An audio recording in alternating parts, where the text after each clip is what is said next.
Beautiful. All right, well, we're on. Welcome back, everyone. We are up for probably our most anticipated episode yet with the legend himself, the godfather of quantum biology, an author, a recently retired neurosurgeon. So, congratulations on hitting the next chapter of life. And just an absolute icon in the health space, Dr. Jack Kruse. Thank you so much for coming on the podcast, Jack. No problem. So let's get straight into it. And I mean, in Australia here, we are Tell me where you probably, guys are in Australia so I know. yeah, so we're in Melbourne. So Okay. I know 30, where it is. 37th latitude. Gotcha. yeah, Yeah. bang on. So yeah, Jack, here we're so disconnected from nature. I mean, from such a young age, we're taught to avoid the sun. Like we had a rule at school where it was no hat, no play, lather on SPF 50. And in recent times, like the last couple of years, the censorship has been crazy and the dogma in the medical system and the whole centralized system in Australia. I feel like we're probably the worst in the world, equal with Canada in terms of our systems and what's happening right now. What has happened and what do you see happening over the next sort of decade, and how can we actually start to get people to break out of this? Well, actually think it starts with your history. And it's ironic that you mentioned Canada. I mean, both of you are Commonwealth of the Crown. And I think that's where it starts. Why? Think about what the royal family is and think about what England truly is. It's a centralized institution. If COVID taught you nothing else, is that you actually have to have a distaste in your mouth for anything centralized. Okay. Flip that around now, all the part of your question, because you did put it in there. Nature is a decentralized network, and you need to be really, really, you need to embrace decentralization if you're an Australian or a Canadian. So, what does that mean? The science that underpins centralized science is Newtonian. Remember who Newton was? He was a centralized guy from Britain. He basically said that time is absolute. Quantum mechanics underpins decentralized networks. Who came up with that idea? A bunch of guys, not one guy, but the guy's idea that really revolutionized Newton was a guy named Einstein because he said time is relative. What does time relativity means? It means there's no cause and effect. So, for example, in Australia right now, they are still governing, and the medical system is still based on a Newtonian world. Okay. So if you are an Australian and you realize that the last 4 years that we've all collectively gone through has been an eye-opening experience for everybody, you may not realize what the genesis, the cornerstone is to go against the system. My advice to people, and I think when your audience is new, they'll be able to look up a lot of other podcasts I've done to discuss some of the stuff about that they may find controversial. It's not controversial to tell you that the sun is the source of all energy on the planet, the source of the entire food web. Therefore, you need to be in it. And there's a reason that the Australian Medical Society, Bill Gates, dermatologists, and ophthalmologists are all interested in blocking the sun because it's profitable in a centralized system. It's really not profitable when you're a decentralized participant within that system, which is what the citizens of Australia, Canada, and effectively the United States are. So let's get really to the gist of the matter. And I said this before you guys hit the record button. I think this is really important for basic Australians to understand. The United States has a technocracy. The technocracy is completely based on centralization. They're basically a wing of the government. Okay. Same thing is true in Australia. It's no different. The difference is most of the companies are based here in the United States. So we just had Mark Zuckerberg come out and admit that he censored the truth through COVID. And he did it at the behest of the Biden White House. Why? To get compliance for the vaccine, which we now know from all of the aftermarket data was a really bad choice for those who complied with the government. That's true in the United States. It's true in Australia. It's true in Canada. So what has been the response in Europe, Canada, I'd even say the United States and Australia, is now to censor people talking about the truth. That defines tyranny. And I will tell you, It defines tyranny not only in the United States, it's very clear in our Constitution, but even in Australia, it's a problem. Even in Canada, it's a problem. It's a real problem in Europe. So what is the message that I think we need to start with your audience is that you have a duty to you, not to the government. Okay. Mhm. And you need to make sure that you and your family are taken care of because the government is not going to protect you. They're coming for you. You are the carbon they want to reduce. Okay. They also want to reduce the global liquidity of the money that they've printed. So that means taking energy out of the system, sucking it from you. This means giving you a life like you saw in feudalism or medievalism. That's the idea behind the fourth revolution, which is all those Australian guys that wear the World Economic Forum pin that you guys have elected. Remember something. You heard me talk with a sharp tongue with your guys there. You have idiots in Australia who voted for these people. Yep. So here's where you need to understand why this is important. This is why the word democracy is a dirty word to me. Democracy is not what you want. That's when you get mob rules and you're ruled by imbeciles. So government policy for the last 50 or 60 years in all of our countries has been designed to dumb us down by limiting our dopamine and melatonin levels. Believe it or not, blocking the sun is one of the key ways to do that. That makes you more compliant with the paradigm. And that's exactly what the government wants because they want citizens that will buy their bullshit. And God bless, Australia bought their bullshit. Why you're one of the most vaccinated countries on the planet, but it's also the reason why you have so many injuries. And it's very glad for a guy like me to see that even within the framework of Australia, that people are now beginning to question the government about the health decisions that were made in COVID. That's a great thing. I've been following your inquiries. I've been watching it, but you need to realize that you are now at a point that's far behind the United States. Okay. They took your guns away. You guys thought that was a good idea. That is a horrible idea. It was a bad idea 20, 30 years ago when they did it, because if they get to the next step, which they are in Australia, doing the digital ID, the vaccine passports, probably And the digital, CBDC, digital currency as well. right? You've We're gonna lost use everything. next. Like you have no freedom, and you're effectively living in a feudal world. It's basically a dystopian, or I shouldn't say dystopian. I think it's a modern archetype of what Plato wrote in the Allegory of the Cave. That people in Australia and Canada and Europe have put their arms out and said, "Put the handcuffs on me. I'd rather stay in here than go out in the sun." Yeah. And that's effectively how I look at things. And what I think needs to happen is that this begins with every single citizen that will watch this podcast. I mean, I've done a lot of podcasts about this where I make health and wealth a story and I weave the story in politics. Some of the stuff that I've talked about in United States history that happened from World War II all the way to current day, this is not published in any of our textbooks that we teach children in the United States. Why? Because that history of the United States is the most damning thing to the industrial military complex, where who actually distributed the jab to Australia, to Europe, to America, to Canada. Remember, we are the virus you want to get rid of. And everybody follows our lead. What I'm telling you, as citizens, I think all of you have a duty to yourself to read our Constitution. Okay? Our Constitution has really kept these assholes at bay, but it needs to go further.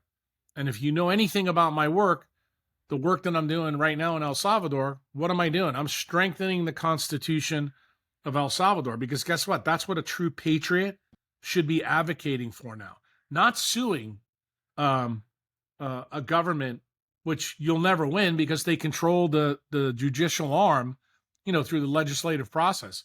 That's, the tack that Bobby Kennedy was going, because he's a lawyer. So, when you see the world as a nail and you're a hammer, that's the idea you think of. No, I look at it a little bit differently. I think you need to have constitutional protection. And it turns out one of the few politicians in the world that actually agree with me is actually Bukele, who's the president of El Salvador. And the reason why is because he, much like you two and me, came from a broken country that went through 2 civil wars. And the people here in El Salvador realized that who they blamed for their problems, which was the gang members, wasn't really the gang members. It was the guys in suits and jackets, the politicians that used the gang members to terrorize the people. That's Shadow exactly what's government. happening now in Europe. It's what's happening in Australia. It's what's happening in the United States.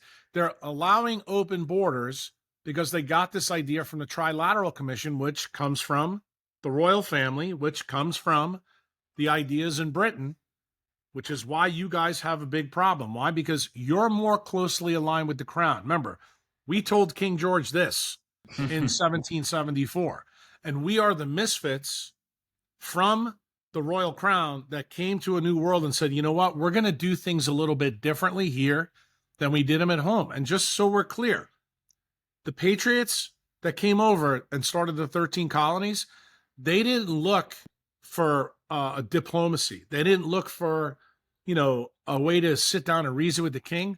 They shot the king. Okay.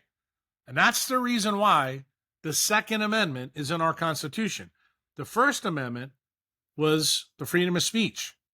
All of us have lost that to a great degree. There's right now Oasis Telegram as well. Telegram and also X because of Elon buying it. And I can tell you the next target after Telegram is going to be Twitter for sure. I don't think there's any doubt about it. But what I'm saying to each one of you is that, and I'm speaking to the citizens of Australia now, just like I speak to the citizens of the United States and the citizens of El Salvador, anywhere else. Every single vote matters. And I try to use Bukele as this idea because he, like our president and Bobby Kennedy, were thrown out of their party. So was Bukele. Bukele has experience on both sides of the aisle here, and they both tried to limit him through lawfare to become the president. What did the people do? First time he was elected in 2019, he only got 53% of the vote. But what's happened in his second election? He's got 90% of their support, and now he has most of Congress. Remember, when he came in, he had zero representation of his party in the legislative branch. So when people tell me that voting doesn't matter, I'm living in a country where it absolutely mattered. Why? Because the real criminals in the suits and the ties that were blaming the gangs, they got taken to the woodshed by we the people. And what I'm saying to you is that the same thing can happen in Australia, but guess what the problem is? You have to realize most of the people that will listen to this podcast in your audience, this is the inconvenient truth, where I think podcasters really don't like Uncle Jack because I punch those people in the mouth. I tell you, I don't care about those people. I care about the savages in your audience because guess what? We're the people that are going to change the world and they're going to benefit, but they're not going to participate in the beginning. Why? Because they're too comfortable drinking their coffee, putting their sunscreen on, running their everyday life and worrying about where their next dollar is coming from. They don't realize that freedom is something that you have to fight for, and you really have to fight for it when the government is doing everything in its power to take it away from you. And that is the global trend in every country. The difference is the zip code of the country you're in, everybody has it to a worse degree. Right now, I would say Canada and Europe are about as communist as you could ever imagine. I would consider Australia more fascist than communist. And I would consider China is becoming less communist, believe it or not.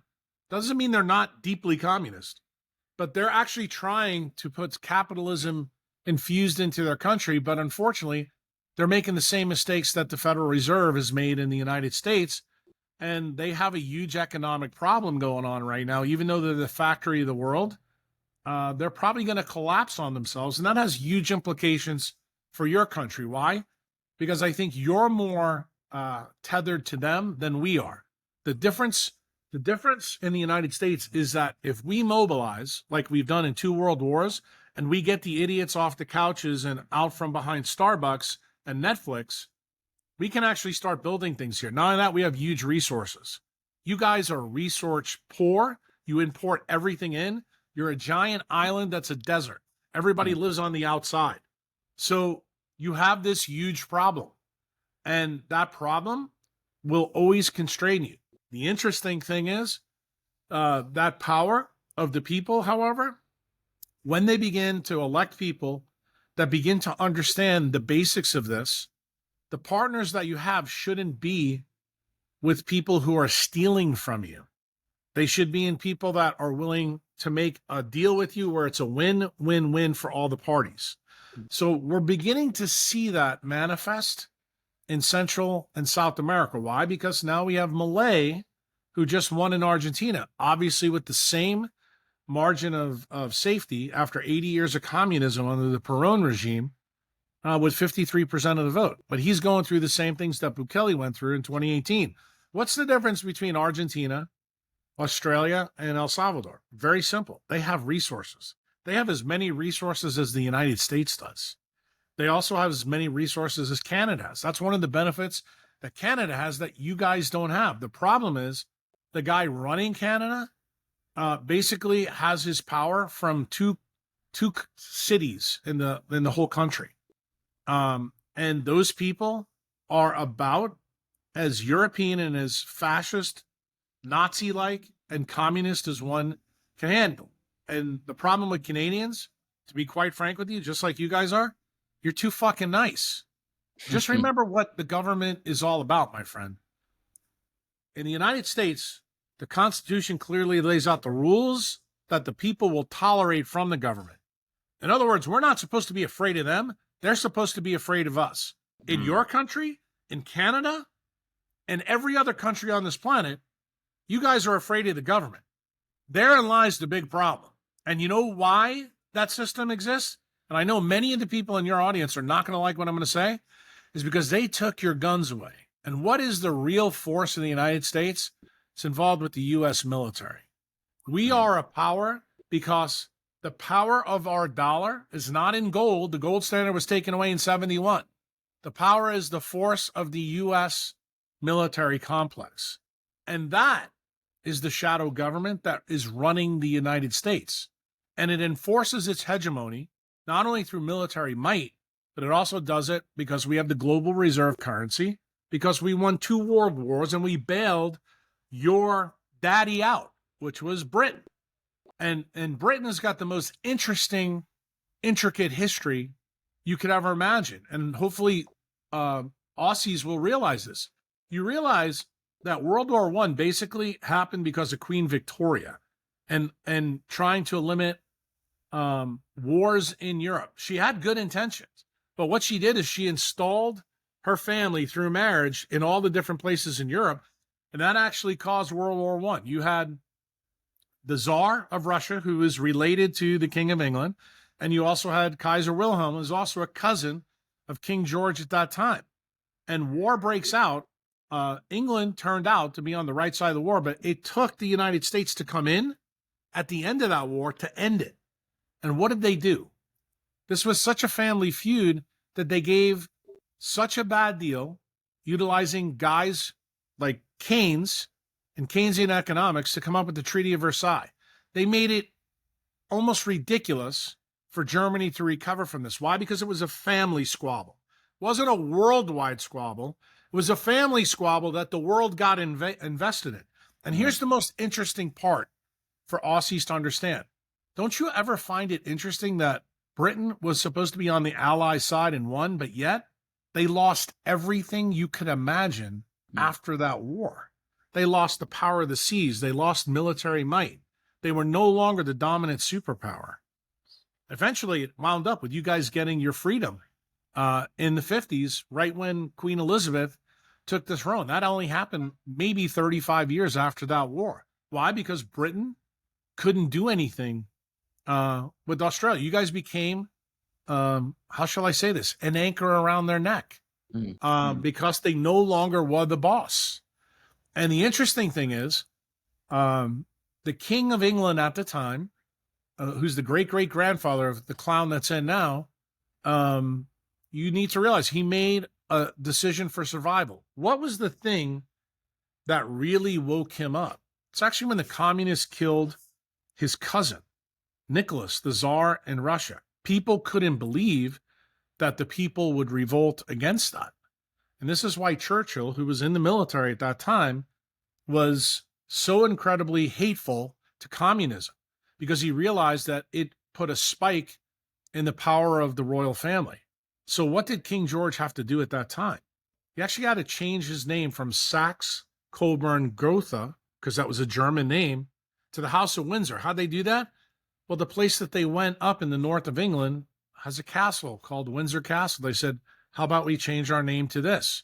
Because they realized it wasn't really a good thing to be associated with Germany when you're fighting a world war with them. Okay? And what the king was worried about at that time was the same fate that happened to Nicholas would happen to the king in England. And they were headed that track. Germany was very close to winning that war until the United States stepped in and the balance of power changed. How did it change? Not only was it the might of American money, but it was actually our ability to make things. And this is why what happened during COVID is a really important thing for everybody to understand.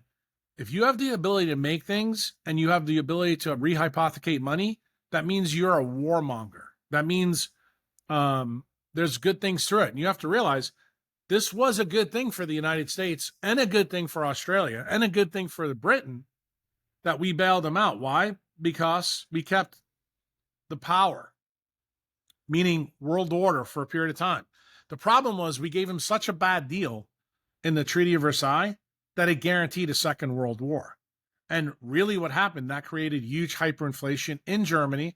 It made it, if you were German at that time, let's just put it this way. It's kind of like Germany in that time, before the rise of Hitler, was kind of like living in Venezuela today. It was miserable, where you had to spend all your money just to buy a loaf of bread. Yeah, you had to use money for wallpaper because it was cheaper than buying wallpaper. Correct. Exactly right.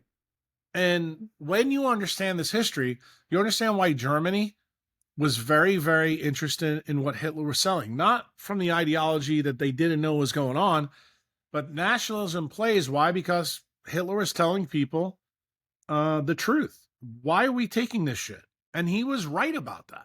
You shouldn't have to deal with a really unfair settlement, because when one person wins and the other side loses, that's not going to lead, to, a cuddly little relationship, over the next 100 years. So, of course, then World War II happens. Again, Britain wins that. And who changed the balance of power there? The Americans like to tell everybody that we did, and it's not true.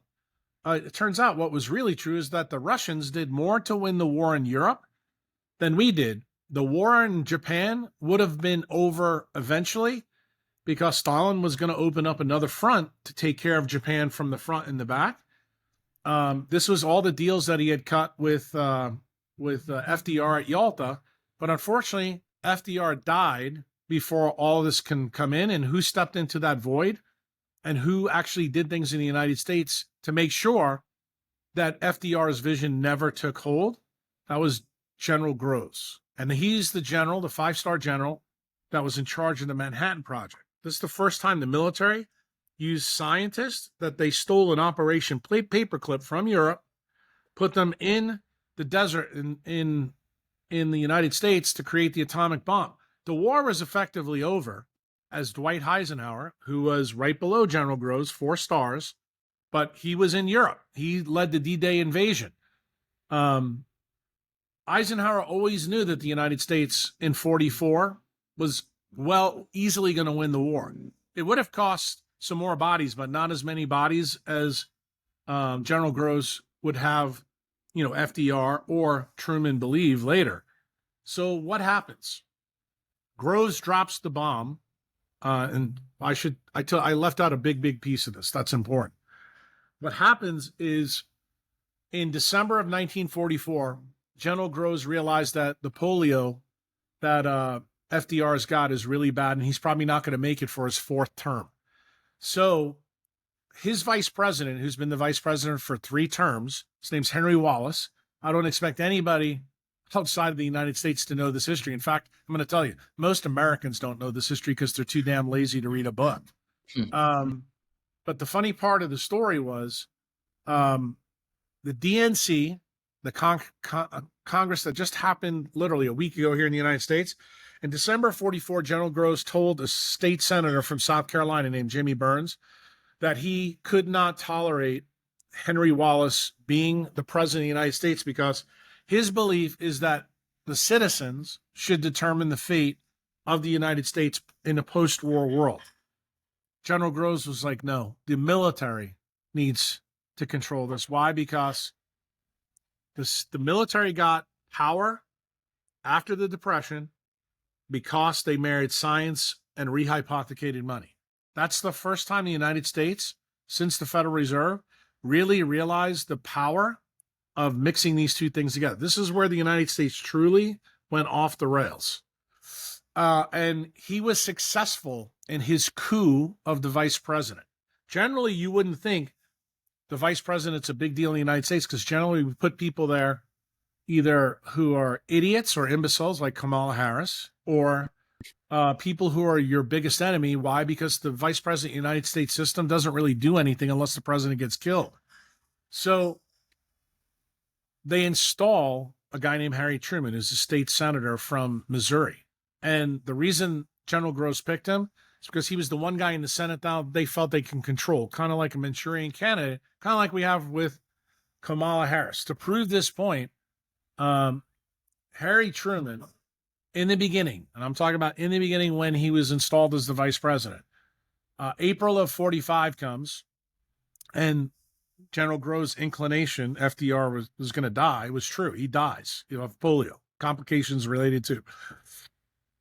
So Truman is elevated to president literally 4 months after he gets inaugurated with FDR in January 20th of 45.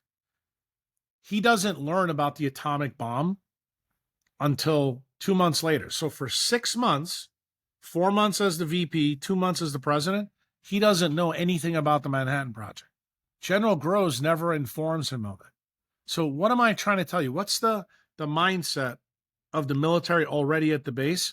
Who's running the country? They are, not the president. And they know when Truman finds out about it, he's just going to be a puppet. He'll do whatever they tell him to do.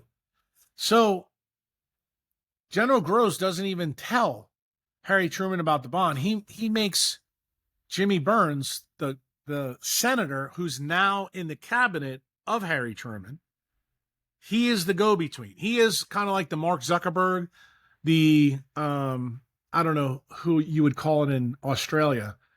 He's basically the propaganda wing, or we would call it the news media. I guess it would be called ABC News in Australia. Yeah, he's in the ear of Truman telling him, look, we have this bomb and we're going to use it. And famously, if you read the history books written by the centralized historians, that he's got a thing on his desk that says the buck stops with him. Well, it didn't stop with him. In fact, General Groves did something almost immediate in his presidency that made sure that the executive branch would become captured in the United States. And what was that? The Office of Safety and Security, the OSS, was changed in 1947 in a small little executive order that Harry Truman signed and formed the CIA. The CIA became the weapon of General Groves, and he used that weapon against the executive and legislative branch of the government. So what I'm trying to explain to you is how the United States used their military might not only to control the rest of the world, but how they captured the legislative and executive branch.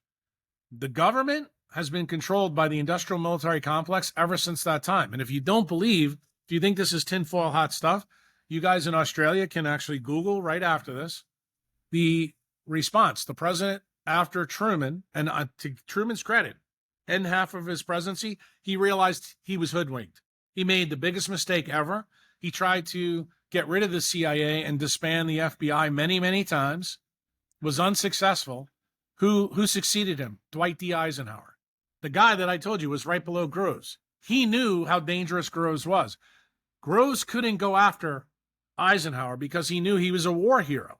Okay? So what happens?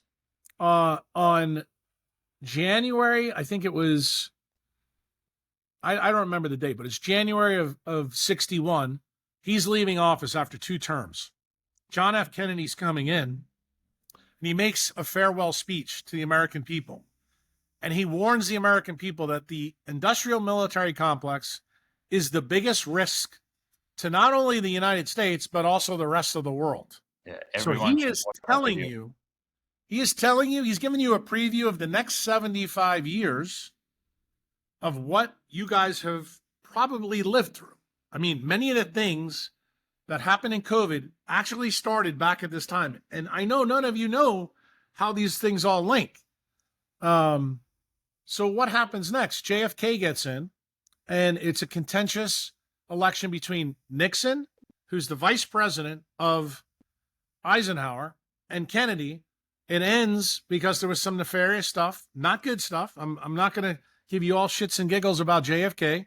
His dad had something to do with the scammers in Chicago with 100,000 votes, and JFK wins the election as a young senator. He's the only president in post-World War II United States who basically put his middle finger up to General Groves and all of the military. Most people know that history. It really magnified in the Cuban Missile Crisis when he refused to give air support power to the Bay of Pigs invasion. And many people believe that is ultimately why the CIA, FBI, and the executive branch conspired to kill him. Okay? So, what happens during this whole time? Because we're now in the late 50s, early 60s. That's important for Australians to know just how far back this goes. Remember, I told you that FDR died of a disease called polio. You might know that one of the first vaccines that we ever had was for polio. And you may not know the story, but the March of Dimes began because FDR's attorney would ask children to give nickels and dimes to fund polio research to come up with a vaccine. That went on for almost 10 years. The vaccine that Jonas Salk was famous for making went live in 1951. Okay? This was with the forerunners of Anthony Fauci in the NIH and the FDA and all that. Well, it turns out one of the doctors that's involved in this, his name is Alton Osher. He was a right-wing fascist, big time. I would put him a step below Hitler just because he didn't kill a whole bunch of people on purpose. He did it with not malintent. But anyway, he was a major investor in Cutter Pharmaceuticals, who's one of the manufacturers of the Salk vaccine. One of the interesting things about 1951, I want you to remind you about this. That is 2 years before we discovered DNA, okay, with Watson and Crick. Very, very important. So Jonas Salk comes up with the solution to make a polio vaccine, and the 4 big pharma companies in the United States who are paid and bought for by the Rockefeller Foundation, they find it very difficult to make this vaccine. And they find out the one thing that they can grow the culture media on is monkey kidney cells. So all of them listen to Salk, and they start to grow it this way, create the vaccine. Vaccine is ready for use in the United States at the end of Harry Truman's presidency, beginning of Eisenhower's.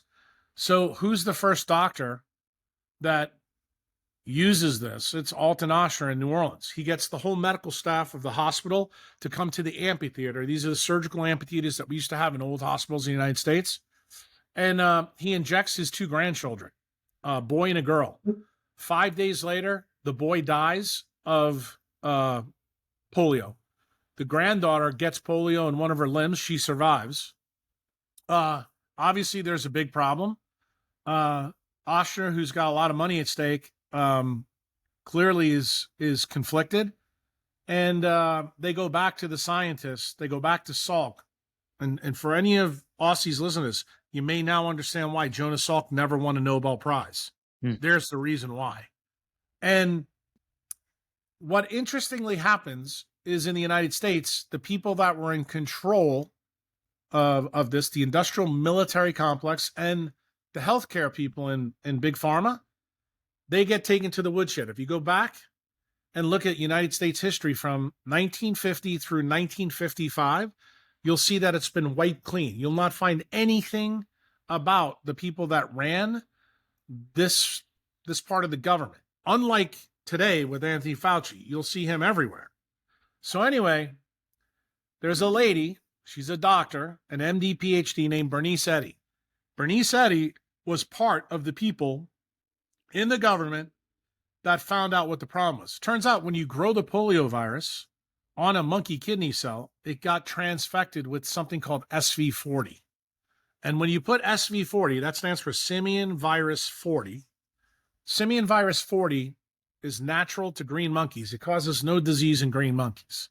Turns out Salk used green monkeys, so did Cutter Pharmaceuticals, to grow the vaccine.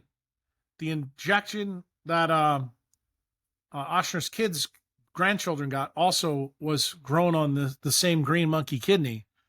And she was the one that found out that Salk's vaccine actually still could be pathologic. In other words, you could get the disease.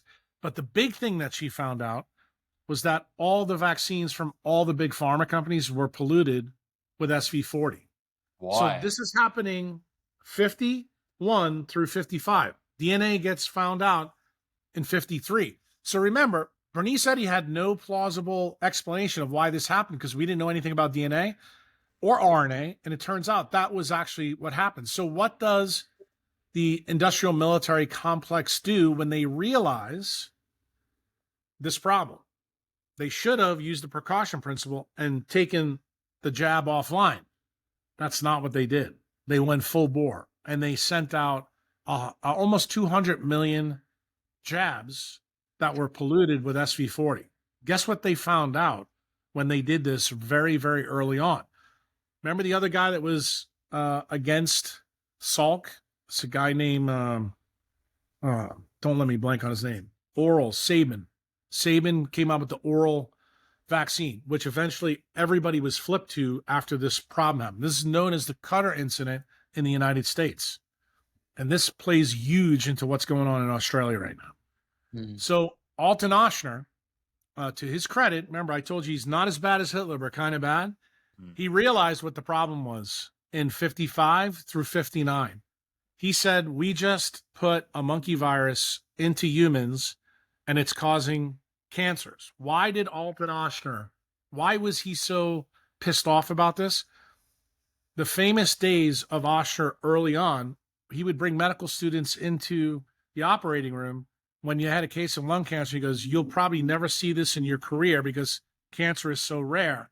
Remember, because he was a doctor in the early part of the 20th century. Cancer was very, very rare. Mm. So Ochsner begins to realize that the virus is a big problem with cancers and causing, in his day, turbo cancer. So what does he do? He goes out and finds the two smartest doctors in the United States at the time. That was a lady named Sarah Stewart and Mary Sherman. What was their skill set? Sarah Stewart was the first doctor in world history that linked viruses to cause of cancer.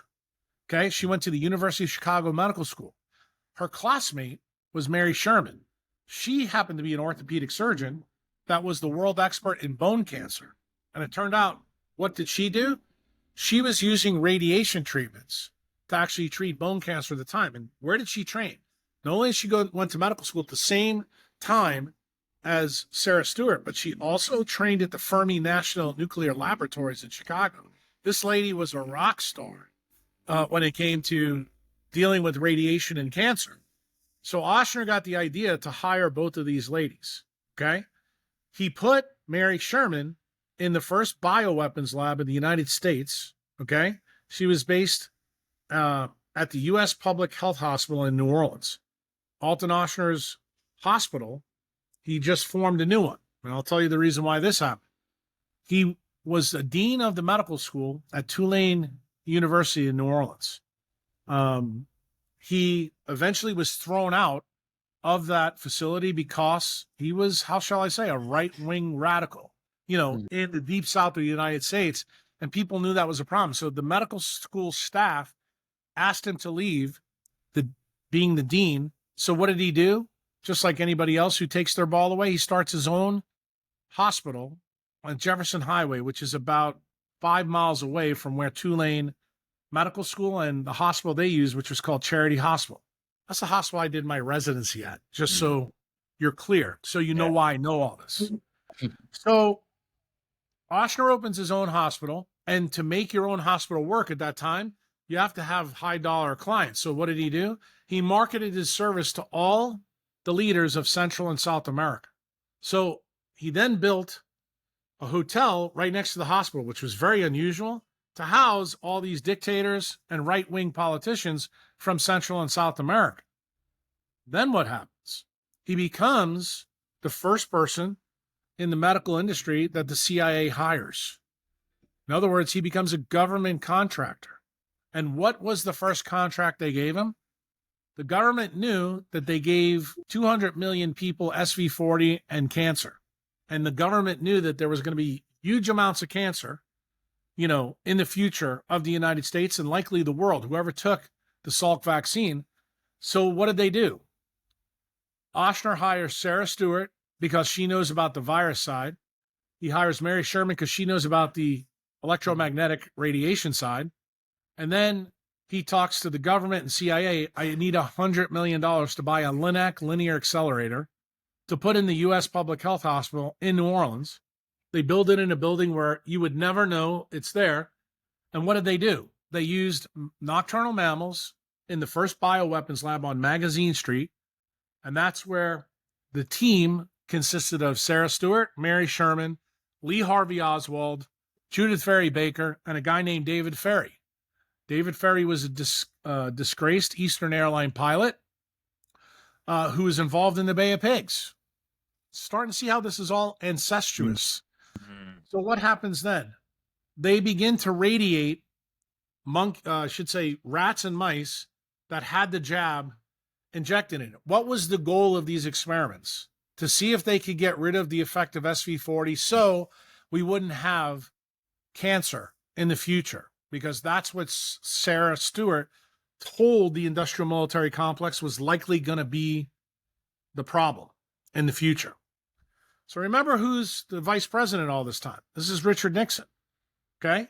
You know when the war on cancer was started in the United States? 1971, which was 2 years after he became president. Do you know who his best friend was? Alton Ochsner. Do you know who was named the first head of the American Cancer Society? Alton Ochsner. Starting to see how this all fits, bro. Yeah. So what happens next? They radiate all these animals, okay? What do they find? In fact, the hypothesis was that the radiation would kill the cancer, because remember, that paradigm is still in the minds of all doctors in the world, including the ones in Australia right now. Yeah. Well, guess what? It turns out it's exactly the opposite. Actually, the cancers got worse. So as they got worse, and this information was given from Ochsner to the CIA and to the people at the NIH, guess what they decided to do? What happens in 1959, my friend? Castro has a communist revolution 90 miles off the shore of the United States, and then they put missiles down there, right? To piss everybody off. So they come up with an idea, well, if we can't solve this SV40 problem, how about we concentrate the effect of cancer, put it in tobacco, cross it, because by this time they've known about DNA.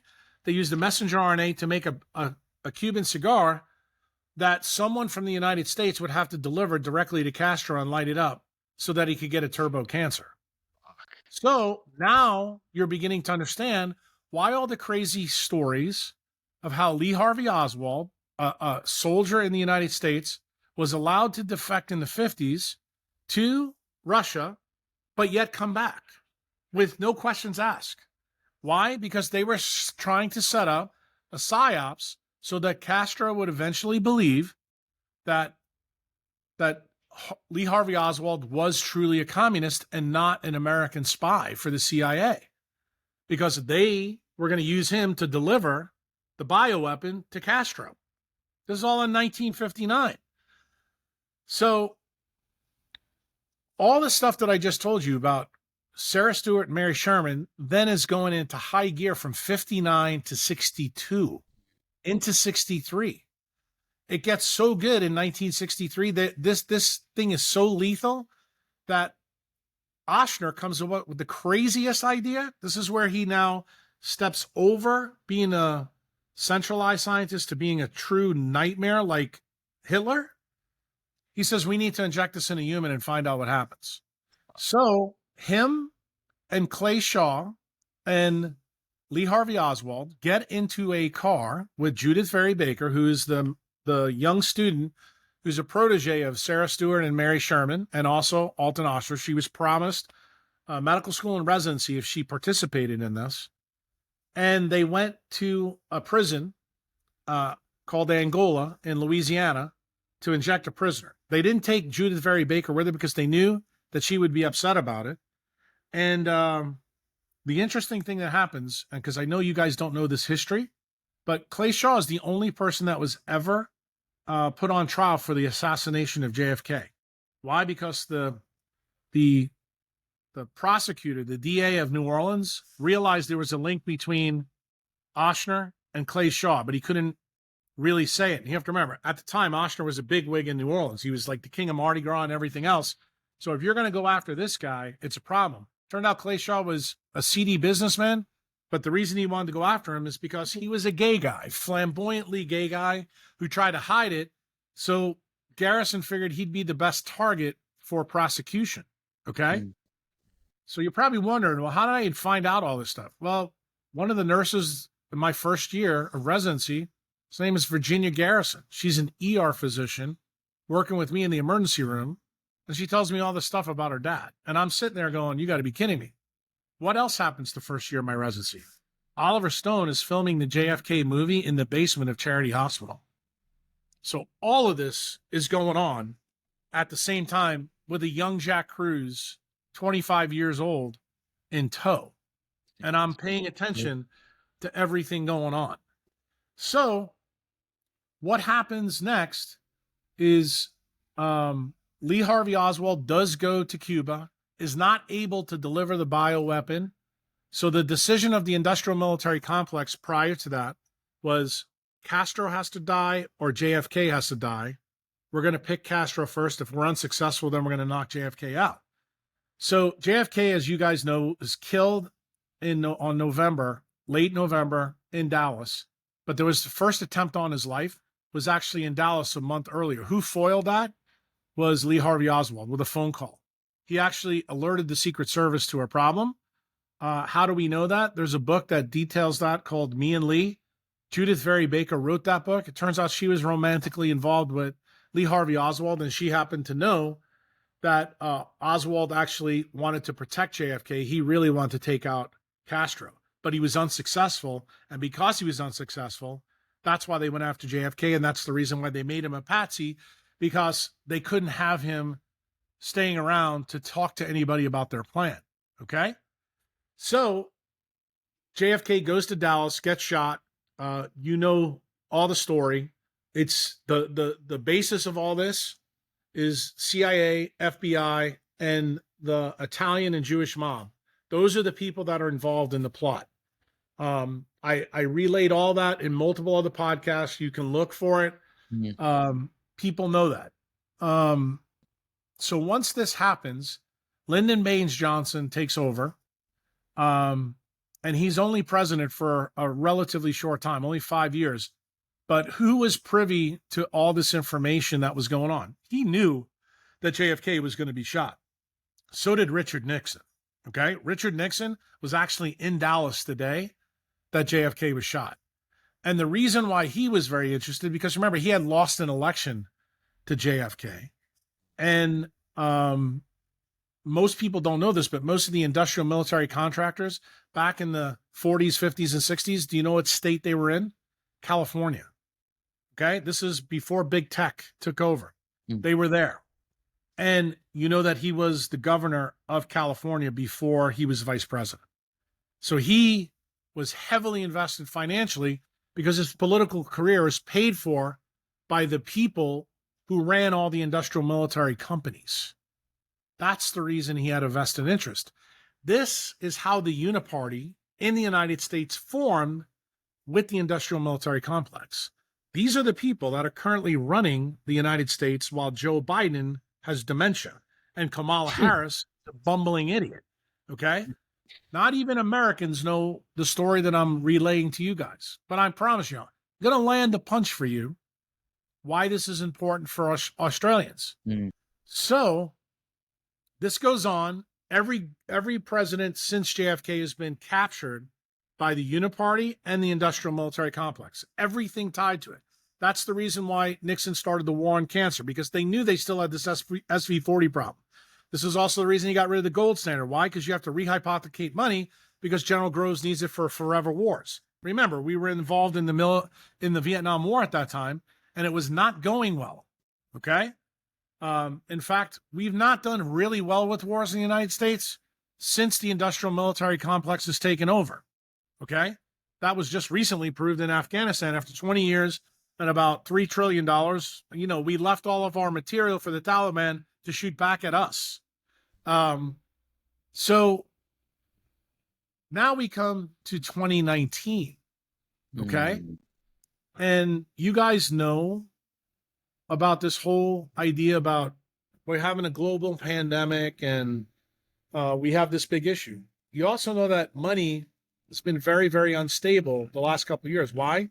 Because when you rehypothecate money, it becomes less valuable through inflation. So the government has to do something about this money problem so they can run their forever wars. So what do they come up with an idea to do? They come up with an idea to use gain-of-function research so that they can do this in Ukraine and China to actually make a weapon and use it against people so that they can get to a central bank digital coin. Why? Because if you get a central bank digital coin, it eliminates the problem of fiat money. You still have total control of money. Therefore, you can run forever wars. Yeah. Now, there was a lot of steps that had to happen in the United States for this to come to fruition. The big one was what happened in 2001, 9/11. You actually had to circumvent the Fourth Amendment of the United States. That's effectively what the Patriot Act did. So the industrial military complex with the George W. Bush presidency and his dad's presidency worked with the same people that took out JFK. That's the CIA, the FBI, and the Mossad. And they were able to try to use Arabs as the front to knock down towers in the United States. Why? Because if you create a big enough ruckus, emergency, the United States would pass anything to get us to surveillance economy at that time. What preceded that? What was the first step before that? In the Clinton administration in 95, 96, DARPA, which I think you guys know is a part of the industrial military complex, gives two Stanford PhD graduate students, Sergey Brin and Larry Page, a search algorithm. And they tell them, we'd like you to use this. What was the goal of the military? You know that Google tells you it's all about search, but it's actually about surveillance. Okay? That story comes to fruition later in the mid-2000s when Edward Snowden tells the world the fucking government is behind all of this. And of course, you know what happens. He's still in Russia to this very day. So we get the Patriot Act. What happens? The United States gets so crazy at patriotism. In 45 days, they pass the one law that's the most unconstitutional law that's ever been passed in the United States that basically gives the industrial military complex complete control of basically the executive and legislative branches of government. So if you want to know why they were able to do all this FISA stuff to Trump when he came in, it's because they controlled those parts of the government. And they knew they were going to do this because Rumsfeld and Cheney did it. The whole thing about the weapons of mass destruction, Tony Blair. See, I'm getting closer to Australia now. Mm-hmm. Tony Blair and Bush were involved in us getting to Iraq to go after all of that stuff because we were setting up a narrative that was coming. The last step of their plan, what's the ultimate goal here? It's the ultimate goal of the Crown and the Rockefellers, the Carnegie Mellons, and the J.P. Morgans. Those are the robber barons of the United States and the royal family as well as the Pope. Those are the power brokers from the old days, 500 years ago. They had something called the Trilateral Commission. Trilateral Commission actually was the forerunner to the World Economic Forum and the WHO. And they basically wanted one world government. What's the goal in the United States? Since remember, everybody, if we fart, you guys smell it. Everybody knows that. We've known that since World War I. I've laid that case out to you. So what's the real case here? They want to replace the U.S. Constitution with the UN Charter, which now explains to you why this Ukraine war is there. We got bioweapons labs there, but here's the big one. NATO wants to be right on the border of Russia because General Gross set Russia up to be our enemy. Why else did the military hate JFK? In 61, right after he became president, he gave a speech at American University that actually thanked Russia for actually winning the war in Europe. Something that actually Eisenhower said, the military was furious that he gave this speech. Okay, why? Because General Gross had to replace Hitler with Stalin and Khrushchev so that we could keep running these forever wars. The Cold War is really good business for the United States military. So we come now to 1982. Okay, 1982 is when Jimmy Carter, who's an absolute garbage president, probably like Keir Starmer is today, or the clown that was running your place, Scott Morrison, really, really bad leader. He gets replaced by Reagan. Reagan is the guy that followed Nixon, also a Republican, also a governor of California, also deep ties to the industrial military complex. What's the first thing he does? Because everybody thinks Reagan's a great guy in the United States. He hires Anthony Fauci to run the NIH, the FDA. What happens then in the United States during the Reagan first term? There's an act passed, 2 Republican senators, one from Indiana, the other one from Kansas, called the Bayh-Dole Act. What does that effectively do? Allows government-employed scientists to benefit from their research financially. What's the next thing that happens? Second term of Reagan, he passes the vaccine law that gives them insulation to legal jeopardy from their products. So now we've just incentivized the government to pay off scientists doing work, even though the taxpayers are paying for all this work. It sets up a really bad situation that Fauci takes advantage of first in the AIDS epidemic. That's how we got all the stories with him and remdesivir and some of the other drugs like AZT. And you saw huge amounts of people killed from, his actions at that time. But then it gets really bad. When they knocked the towers down in 2001, the Rumsfeld and Cheney realized something about the Patriot Act that they didn't understand until after it happened. That the penalty in the Patriot Act for bioweapons terrorism in this law is treason. You know what the penalty for treason is in the United States? Death. So guess what? They did fuck up. And this was a big fuck up. So what did they do? Reagan made Anthony Fauci the highest paid government employee. He moved all the bioweapons lab from Fort Detrick, which is where they went from New Orleans. This is all the story that Bobby Kennedy talked about in his book about Fauci. He has the story from Fort Detrick back. I have the story for Fort Detrick below, like what happened before. But Fauci moves all the bioweapons lab from Fort Detrick to Ukraine and to Wuhan. What happens there? He gets involved with Ralph Barrick, Daszak, Morenz. You guys have probably heard all the stories that have come out through our congressional testimonies. These guys are the biggest fucking criminals you could ever imagine, but they're protected by their guys in the industrial military complex and Big Pharma. Why? Because Big Pharma, huge Cantillon effect. They're printing money and they can't be sued because of the 1986 law. So what's the next thing they decide to do? Well, how are we going to solve this problem with money? So if you read any of my tweets from the last 4 years, I warned people that COVID was an economic compliance test for a coming reset. That's exactly what Klaus Schwab and the WHO are all about. But of course, you guys in Australia thought I was a crazy guy. People in Europe thought I was nuts. People in Central and South America, they were hesitant, but open-minded about it. So what happens? We get President Trump in, who, again, lots of friends in Israel. Okay, remember, Israel's part of this whole conspiracy. Trump was also supported heavily by Big Pharma. So he's president of Operation Warp Speed. So as soon as this manufactured virus goes out, he has no idea what Fauci and Daszak and everybody's really doing.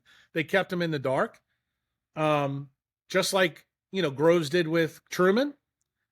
The jab comes out and almost immediately we start to see problems. But here's the interesting thing Uncle Jack does. He goes back and looks at the patents for Moderna and Pfizer. And one of the things that I noticed, Moderna was very clear in using terms that made you think, and I'm talking about the FDA now, that they used other bacteria as the vector to get across the nuclear membrane to deliver the gene therapy, which is messenger RNA technology, in there. So I didn't have a huge problem with that. But I was asked to review the patents of Pfizer. And that's where I found the huge problem. Found out that there was 2 legal definitions in the patent. One for Pfizer and then one for BioNTech.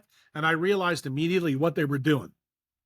They were going to use one version to get approval, fast track approval through Operation Warp Speed. But what they were really doing to manufacture was using something that could get across the nuclear membrane really quick. Why? Because they were not ready like Moderna was for this. They were late to the game. So what did they do? They actually used SV40 promoters. Mm. The SV40 promoters from the original polio vaccine that is now considered a bioweapon. Okay. All this research was done in Ukraine and in China. Okay. Here's where it gets really crazy, bro. They use gene editing techniques called Snapchat or Snapchat to edit out what they did to think they could cover their tracks. Okay. So what happens next. I am a voracious poster on Twitter, and I tell everybody, if you take this fucking jab, you're an idiot, because I've looked at the patents and I'm telling you something nefarious is going on, but I don't know what it is yet. I don't know, but I know these 2 legal definitions are a big deal. It gets so bad that me, McCullough, and Malone all do a video. This is a documentary that you had to pay for to see. The only thing I talked about in this whole video is this issue I'm bringing up with you now. This was before anybody was jabbed. And I told everybody, because of this, if you take this jab, you're an idiot. Now, just so we're clear, Robert Malone, who holds patents for mRNA technology, took the jab and actually got vaccine injured. Yep. Okay. He's now on my side of things, but he wasn't in the beginning. He knew there was a problem, but he didn't think it was that bad. Otherwise, he wouldn't have rolled up his sleeve and took it. Okay. So here's where it gets really interesting.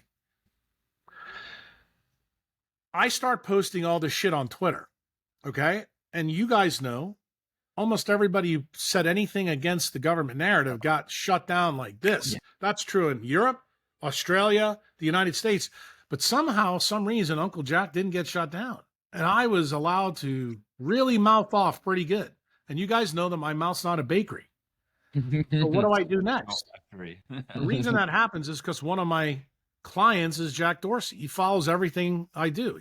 Remember, he used to own Twitter. Now, he had a board that was all tied to Big Pharma and to the Uniparty.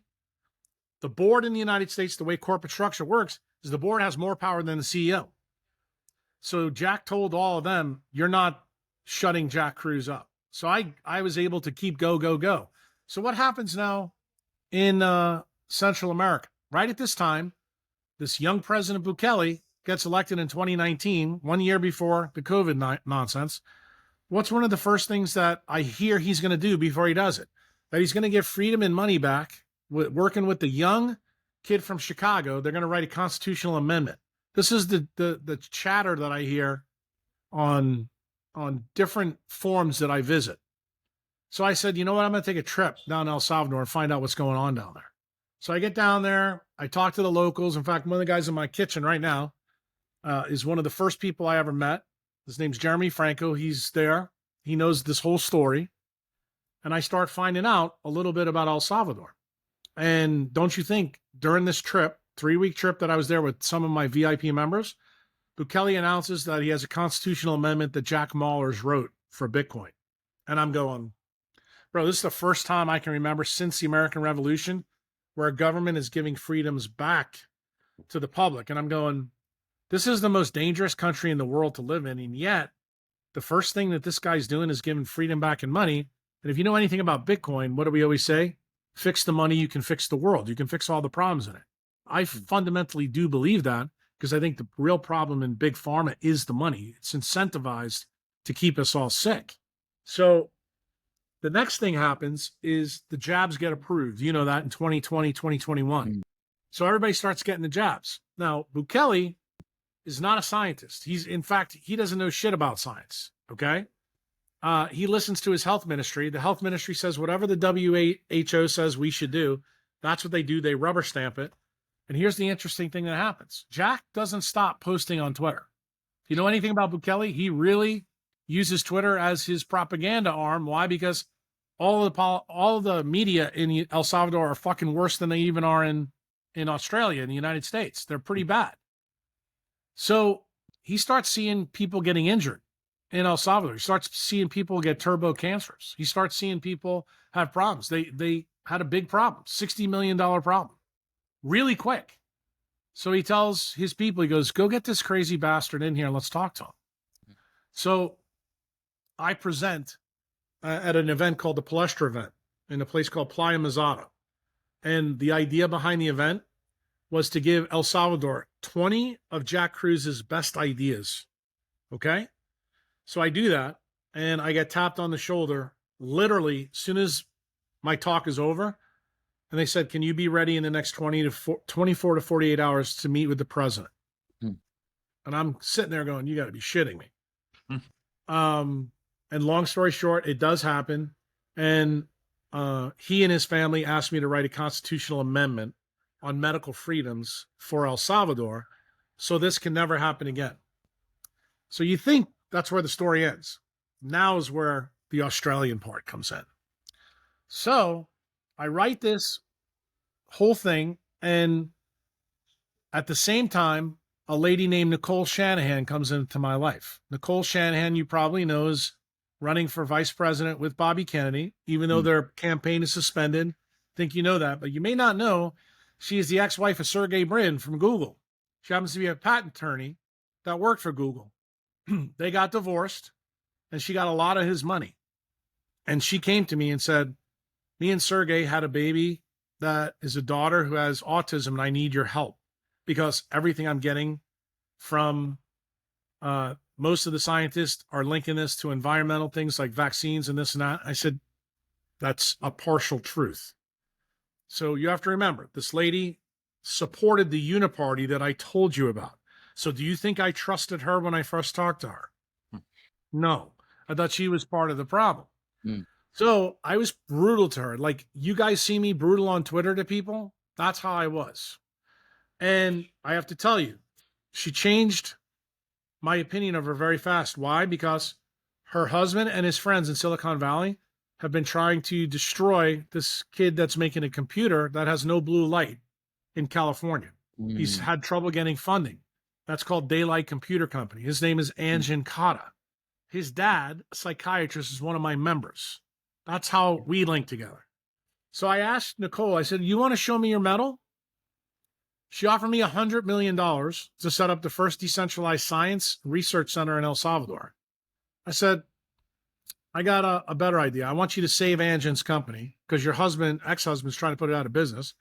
And I said, then I'll make you another deal. Go meet this guy, Francisco Gonzalez Lima, in University of Texas. He's the first centralized science that's realizing that red light, which is the dominant part of sunlight, actually has a big role to play in neurodevelopment. And I think if we get him to study red light and autism, you'll begin to understand that I'm right.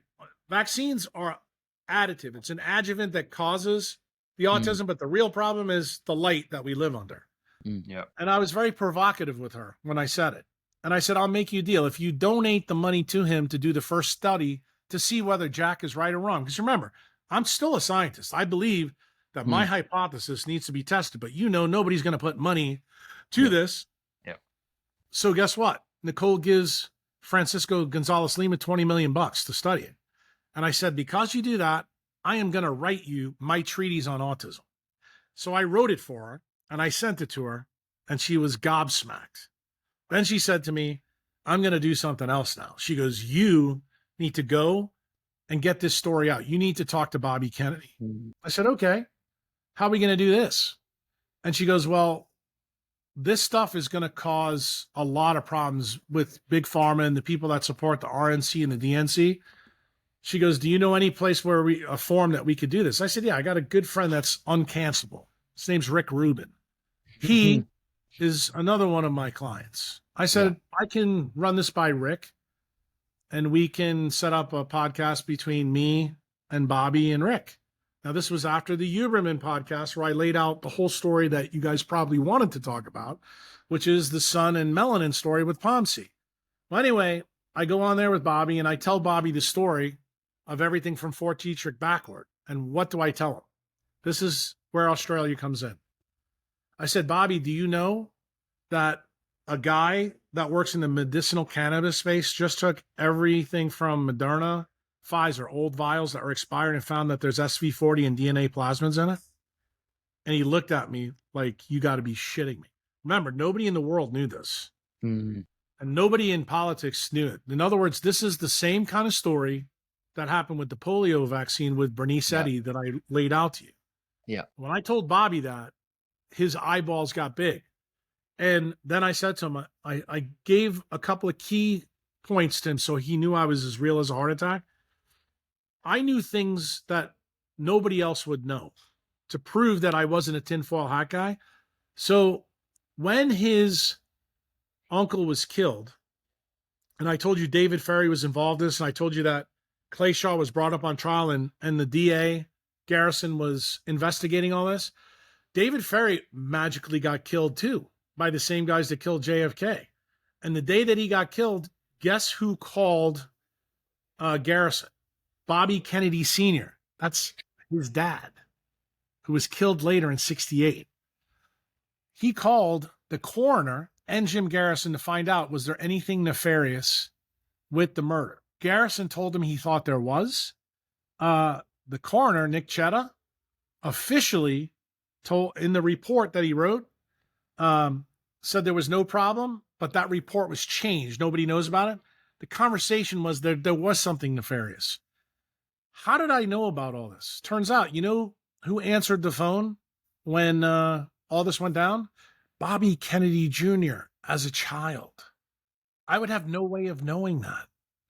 So when I gave that little information to Bobby, he looked at me and he knew all of a sudden this just stepped up the whole game.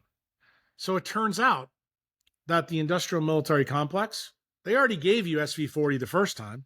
They know what it's been like from 1955 all the way to now.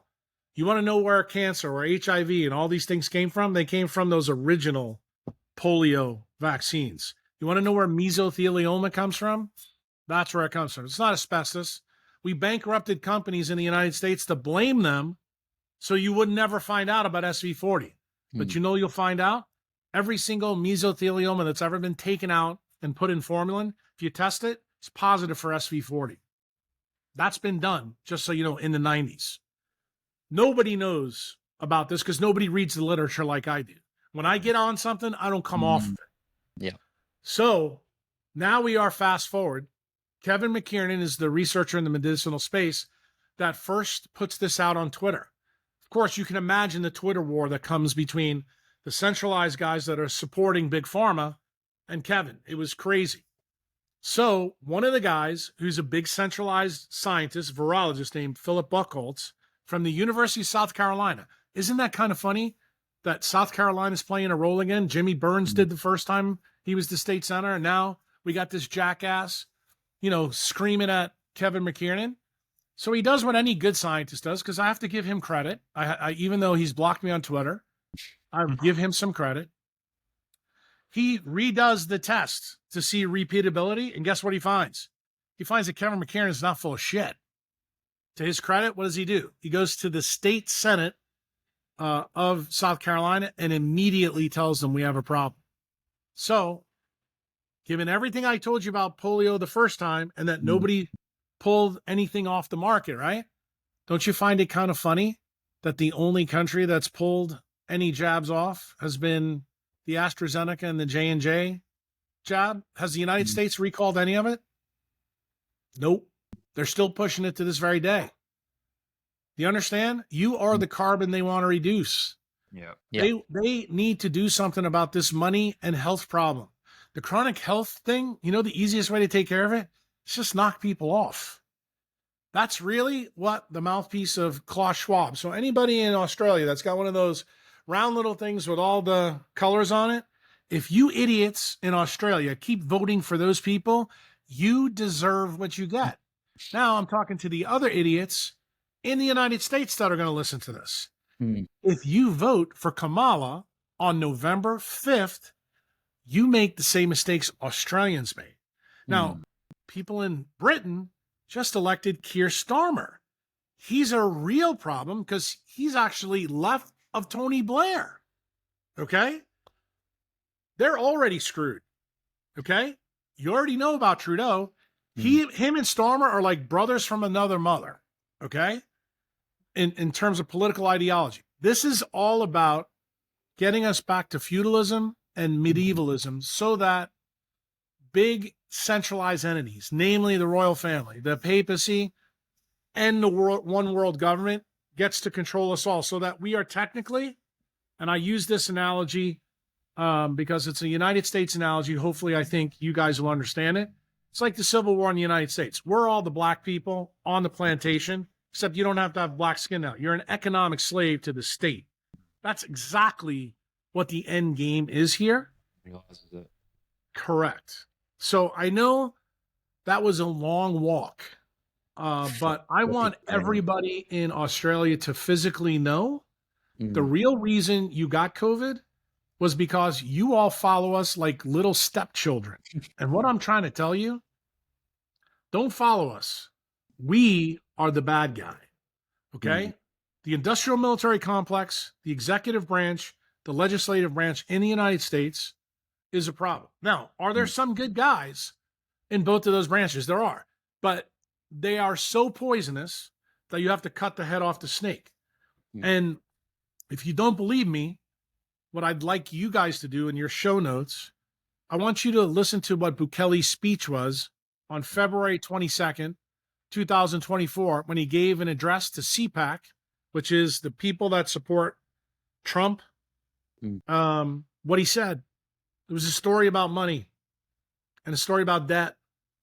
What is Bukele trying to tell the people of the United States? That the people in the ties and the jackets that work for Citigroup, JP Morgan, all those guys, the investment bankers, the people in Big Pharma, Borla, the guys in Moderna, that's the enemy. The enemy is now inside the gates. And we, the people, are the last line of attack before we turn into Venezuela. In other words, the whole world is being eaten by this monster. And we're getting eaten at different rates. The rate in Australia and Canada and Europe is greater than what it is in the United States. But the only reason that's the case is because we're the global reserve asset. In other words, our money will fail last before everybody else. Got it? Yeah. Yeah. Fuck. Now, what's your second question? Well, I'd love to stay on the vaccine just quickly because obviously there are a lot of idiots in Australia that follow the quote unquote rules and are now don't cater to them. That's what I'm trying to tell you. Not. So all I'm asking you for the people that got jabbed and are now continuing to get boosters and are now asking us the questions on how we can start to heal from all the side effects. What would your recommendations for all those people that are now getting sick from the jabs? How can they start to heal? All right, I'm going to give you the answer, but the problem is the mechanism isn't there. And when I say I can't give you the mechanism, let's just put it this way. I have to wait to see what the election in November 5th delivers. Do I have the mechanism laid out? I do. But what do you have to do? You have to get to the tropics. So everybody in Australia who's jab injured, you need to move to the top of the island. You need to import your water. You should be using deuterium depleted water. Everything that the health ministry in Australia tells you about slip, slather, sunglasses, throw it in the garbage. Do the You need to opposite. get out like a rotisserie chicken. You need to keep your redox high. The United States version of the vitamin D lab that you can use as a proxy, I tell everybody here, 60 nanograms per nanoliter or higher. In your guys' case, it's probably 250 millimoles and higher. You need Yep. to run it as high as you can. You guys live at the 37 south latitude. You know that's impossible. You guys are in winter now. It's really Yeah. difficult to do. So if you're jab injured, you got to start looking at Queensland. You got to start looking at unpalatable places like Darwin. You got to start looking at the top of the island, but you need to invade it and you need to stay up there. You actually need to make the southern hemisphere of your country as unpopulated as possible. You need to maximize light water magnetism. The problem with Australia, you have great sun, but you have terrible water. And you guys know I'm not going to get into why, but it's a problem. Yeah. Yeah. And the second thing is you have terrible magnetism. Why? Because remember, Australia is a desert. That's why y'all all live on the outside where the water is. Okay. Nobody lives in the middle of the country. You go in the middle of the country. I mean, your country's bigger than the United States. And I mean, it takes, I think, 5 hours to get from one side to the other. Yeah. But in the middle, it looks like freaking Las Vegas. The last place you want to be is in the middle of that country. So that is the prescription of why you want to do it. It's to keep your redox high. Can I tell you the reason why? Very simply, yes. When your redox is high, it turns off the machinery in the nucleus that's polluted by the DNA plasmids and also the messenger RNA.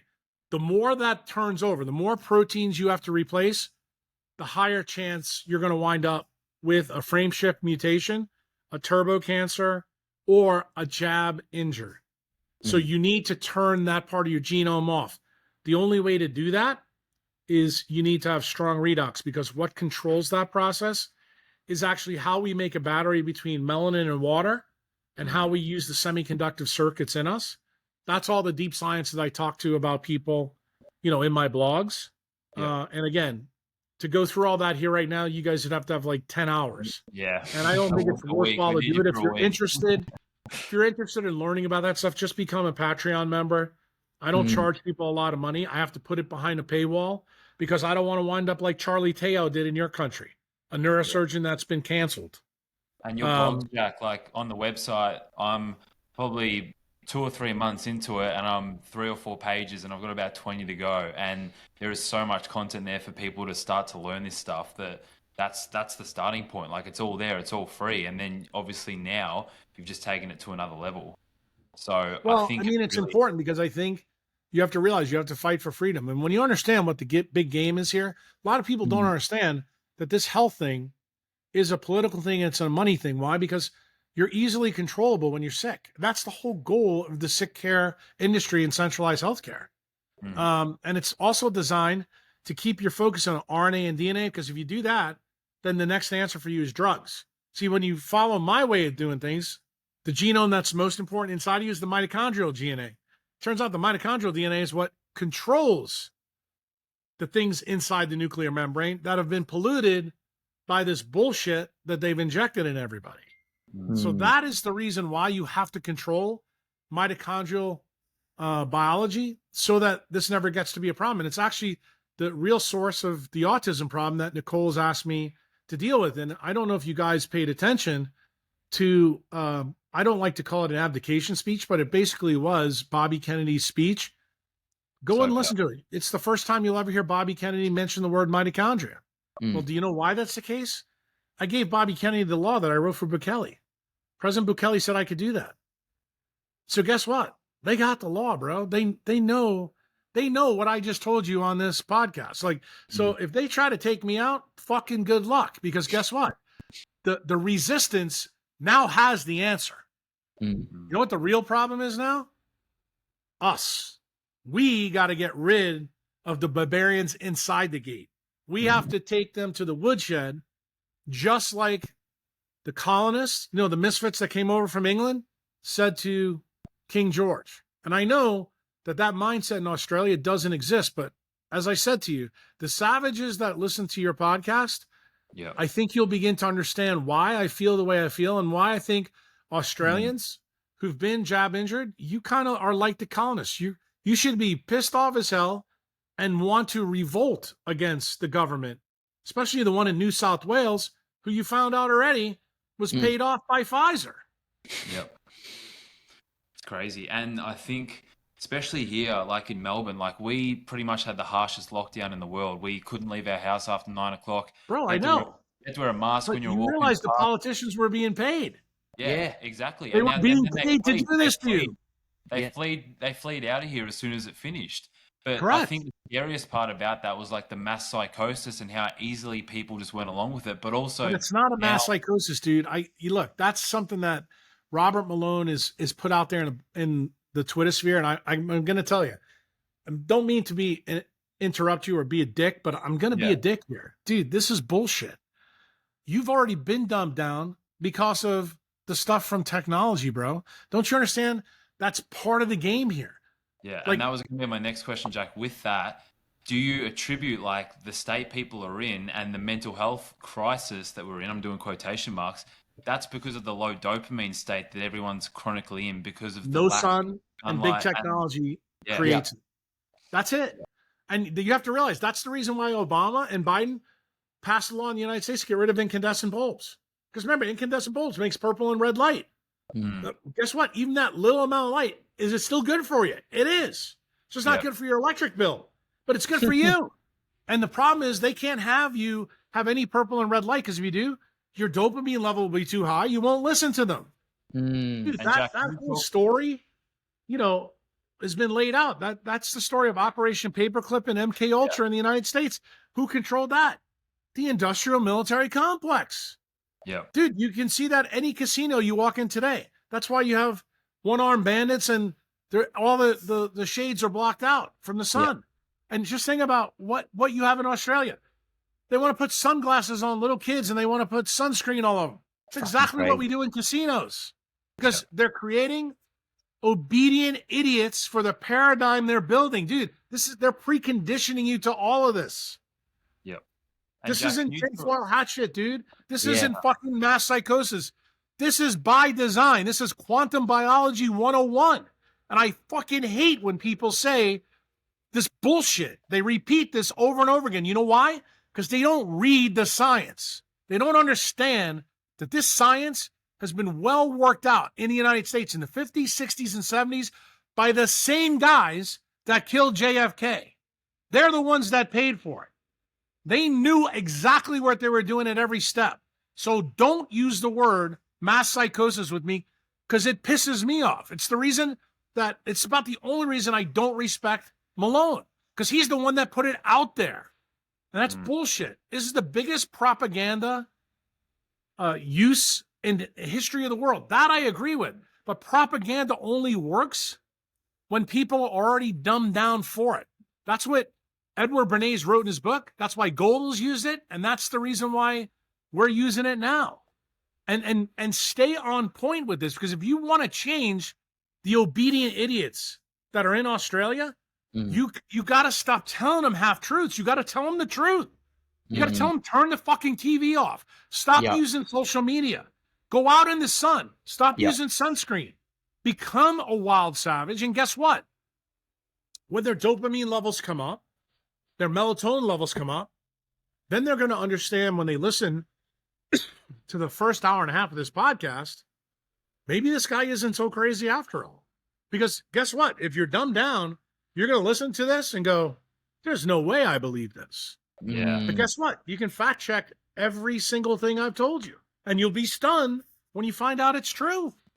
And Jack, can you talk about what's happened in El Salvador where they actually have changed the lead lighting situation? Say that again. I couldn't hear it. Can you talk about Jeremy, you what's got to happened? close that door, bro. I can't hear.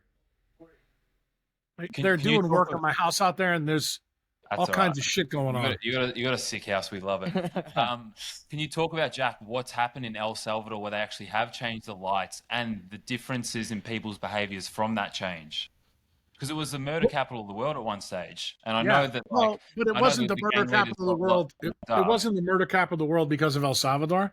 It was the murder capital of the world because of the United States. This is another dirty little secret nobody likes to talk about. So how did this all happen? Remember, El Salvador had two civil wars. The first civil war was actually a political one. That was between the Arena Party and FMLN. The Arena Party, I want you to think of like the right wingers. The FMLN Party is the communist.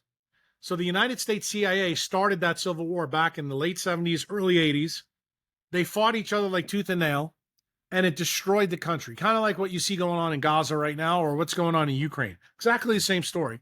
Again, the United States is behind it. Of course, the United States runs away and leaves the Salvadorians to pick up the pieces.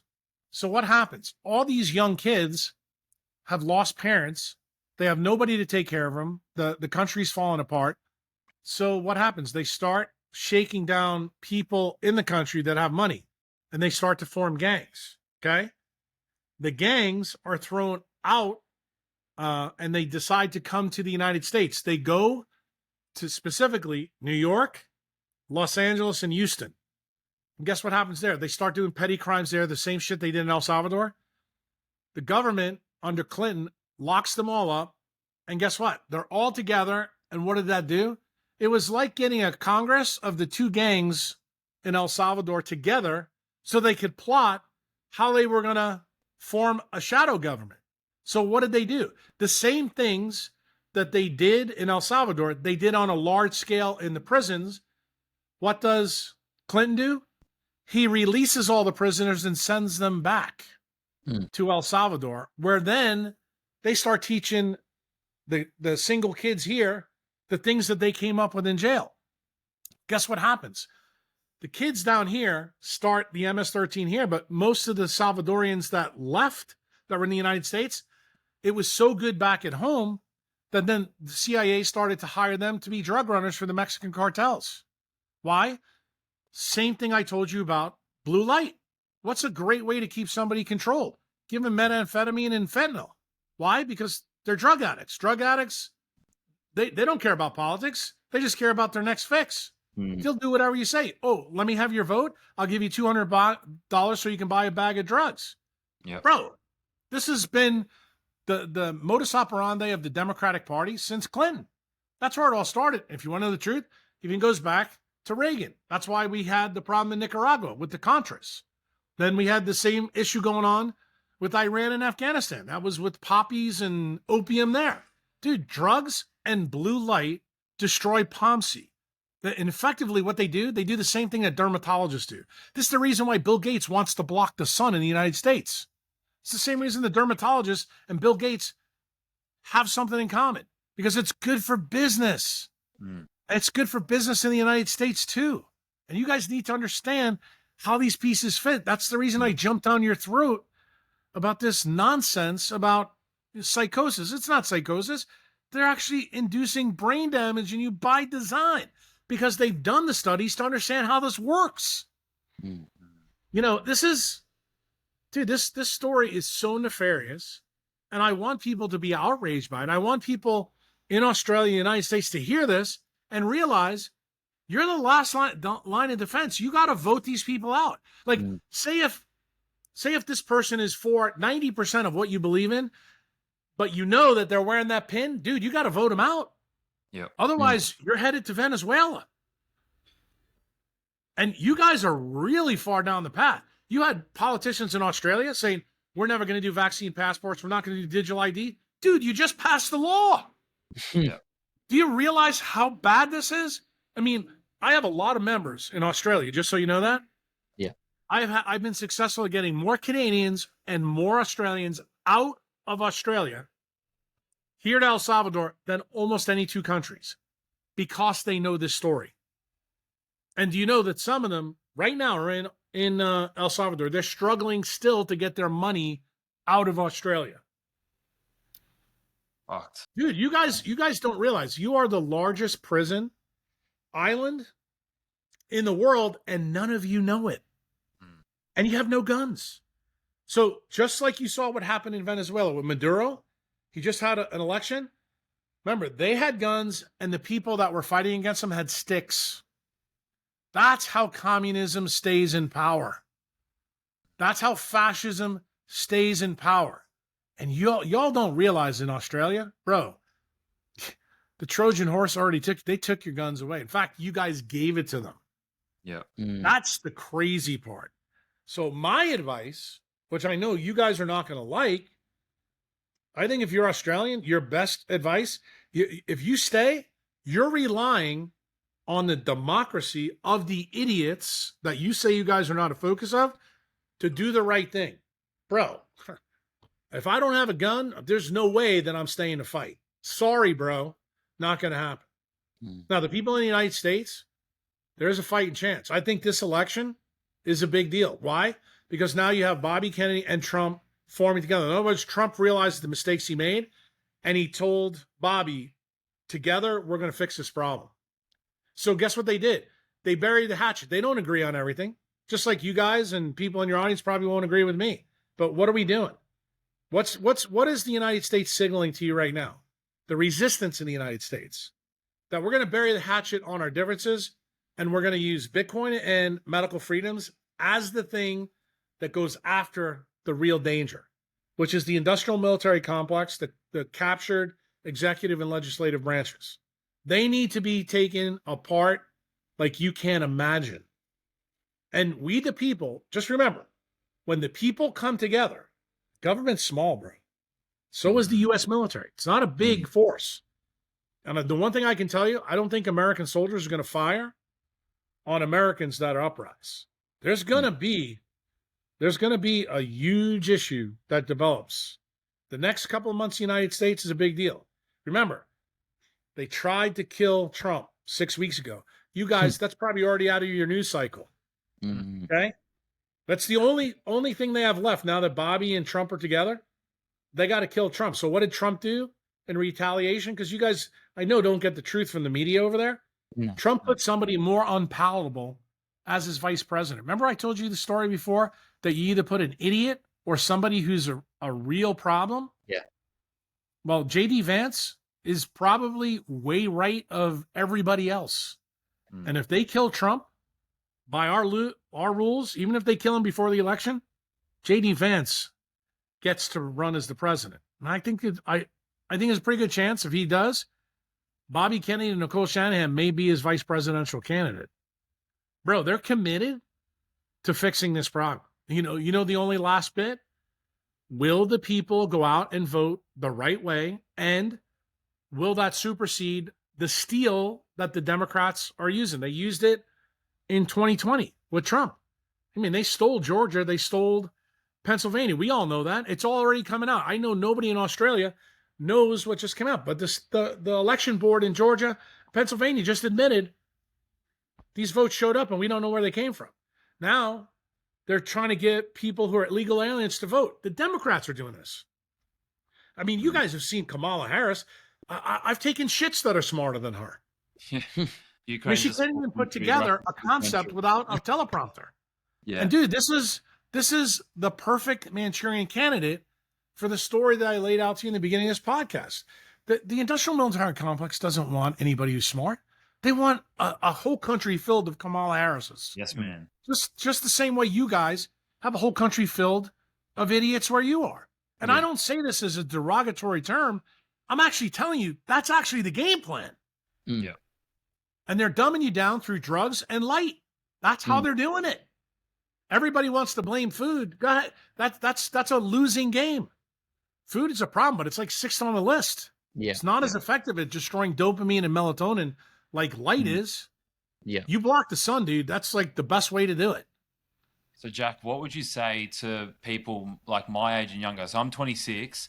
Everyone younger than me, what are you saying to them to be able to break out of this? People are fucking addicted to their phones because they're in such a low dopamine state. I'm going to tell you, Australia has got a different prescription than what I would tell Americans or anybody else. The prescription for Australians, for me, is simple. You vote by how you spend your money because you don't have guns. So now you have to use, you can't participate in anything that supports a centralized institution. The other thing you have to do, you literally have to run to convert your fiat money to Bitcoin. But why are you doing that? Here's the part you're not going to like: to get out. Yep. You have to convert all your fiat to Bitcoin just to get out. Then if you want to go and participate, in fiat shitcoin money from the United States, great. You can do whatever you want.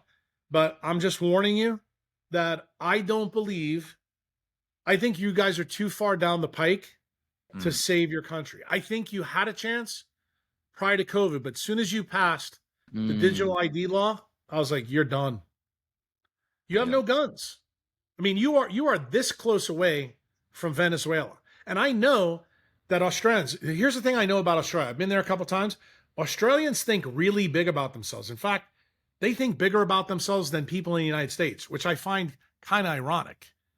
But you don't realize that that ignorance is a huge problem. And the government is going to use it against you. Why? Because you're going to say, well, I'm not leaving my friends. I'm not leaving my family. And they're banking on you saying that. They don't have to keep the slaves on the plantation like the masters in the Deep South had to do during our Civil War. You guys are compliant as fuck. Mm. And you know why? Because they've been working on you with all the MK Ultra and all the other stuff for so long, and y'all still don't know it. Yeah. We were the guinea pig to start this all. Correct. We've been doing this. The United States has been doing this on everybody. And what happened during the Obama administration? He changed the law that said now that we can use propaganda against our own people. He's the guy that did it. So I'm going to tell you, one of the worst presidents in United States history, there's a lot, but one of the worst, I put up there, Truman, LBJ, Nixon, Reagan, and George W. Bush. But Barry Obama is above all of them. I think even Barry Obama is worse than Biden. Biden is just a retard. He's completely demented. He is the perfect Manchurian candidate. Now they just want to go to another one. Kamala's actually totally dumbed down. But he suits their purpose. And the point that I'm trying to make to you, because these guys have all been captured, this idea is what we really sold you. We didn't sell you on the standard American diet. We sold you on the story of technology, that it's so great for you. And you didn't realize the whole time it was the blue light and the non-native EMF that were turning you into obedient idiots. Mm. That is what American firepower did. Okay?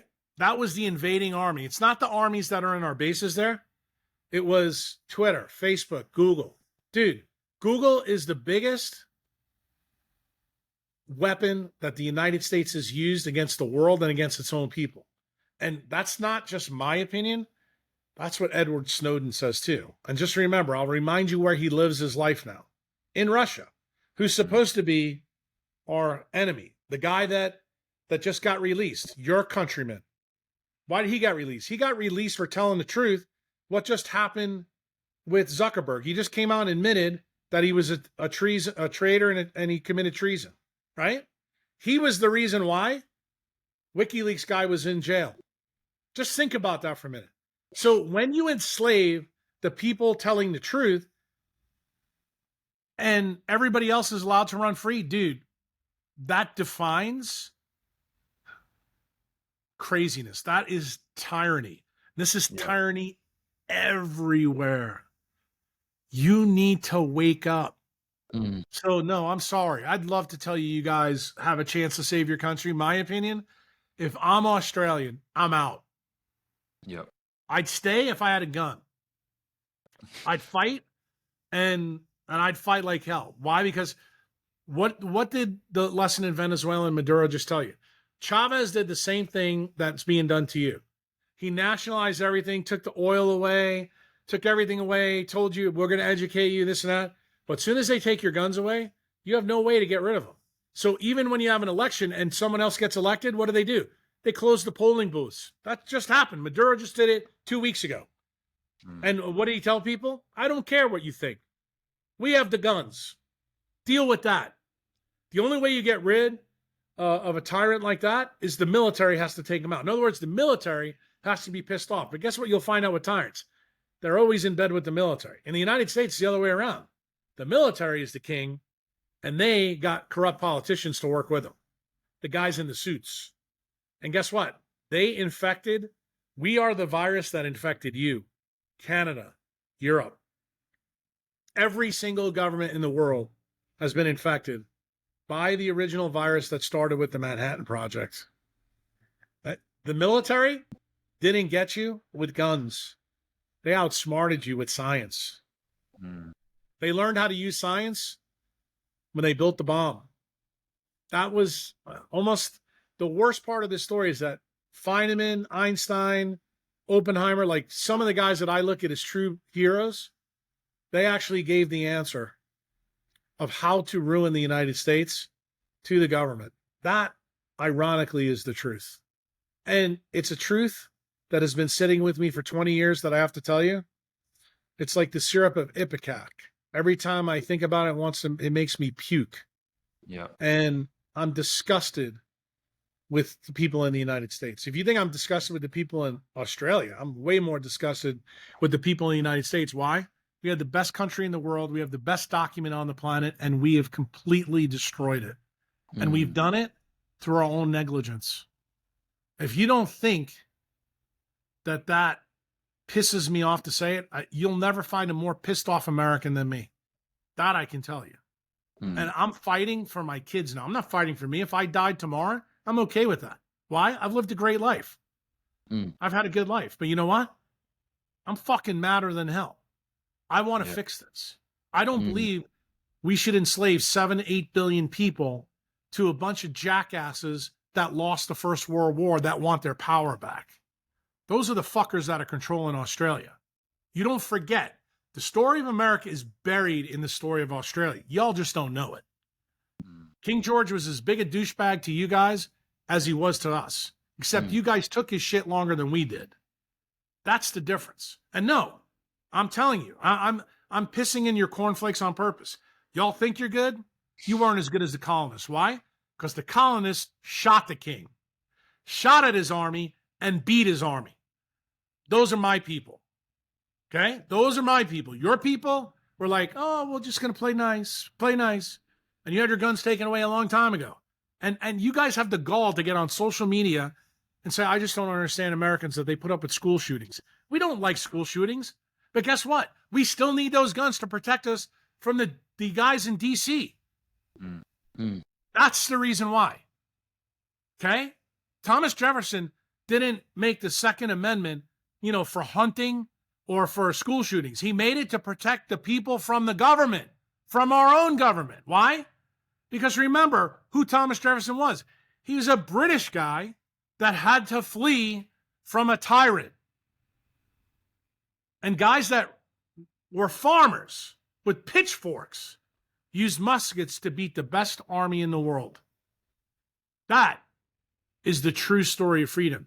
You have to fight for your freedom. The people in Venezuela are the best example for people in Australia to follow. But guess what? Most of you will be too busy.